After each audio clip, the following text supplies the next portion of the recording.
Making his first narrative Netflix movie, Martin Scorsese delivered a crime masterpiece with The Irishman. While the best Scorsese movies prove a versatility that few other filmmakers could achieve, it is hard to deny that he excels at gangster movies. The genre has helped to shape his career and has made him one of the greatest directors ever. Scorsese continues to make ambitious and cinematic movies, but he has also begun working with streaming platforms in recent years.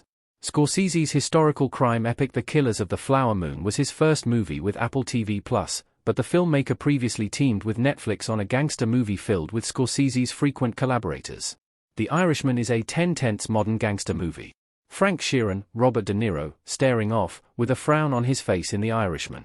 The Irishman is another gangster movie masterpiece from Martin Scorsese and proof that he still has things to say in this genre. Scorsese re-teamed with Robert De Niro for the 9th time, as the legendary actor plays Frank Sheeran, a real-life hitman for the mob who also claimed to be the man who killed union boss Jimmy Hoffa, Al Pacino. Like Goodfellas and Casino, The Irishman is a decades-expanding story that details Sheeran's life in the mob, his friendship with Hoffa, and the aftermath of his murder. However, the movie also feels like an epilogue to those earlier gangster movies, exploring what happens when these men grow old. Rather than being about money and power, The Irishman explores themes of guilt and loyalty in this world. Even for those unfamiliar with the story of Hoffa, the movie shows how woven into the history of America this saga was. It makes it all the more impactful when the movie reaches current times, and none of that matters anymore. De Niro gives one of his best performances of the 21st century, and Pacino is as fiery and entertaining as ever. Joe Pesci also steals the show with a brilliant supporting performance. With all these figures teaming with Scorsese on The Irishman, it feels like they are collectively confronting their own legacy within the gangster movie genre. How The Irishman ranks against Martin Scorsese's gangster classics. Jesse Plemons as Chucky with the rest of the cast from The Irishman including Ray Romano, Al Pacino, Robert De Niro. When it comes to Martin Scorsese's gangster movies, The Irishman is an essential piece of the collection, but it faces stiff competition in terms of which of those movies is the best.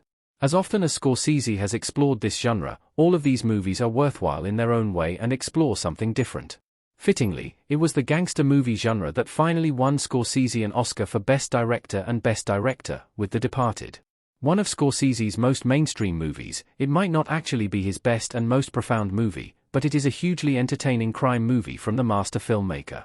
Mean Streets also deserves special recognition as Scorsese's terrific first gangster movie, taking a look at a younger generation striving to be part of this world. Casino is another exhilarating look at the opulence of the mob world, though it does suffer slightly from feeling too similar to what came before.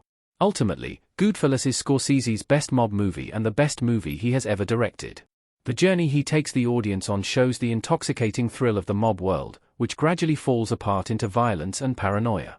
Scorsese never hits a false note and gives an authenticity to this world that no other movie has achieved.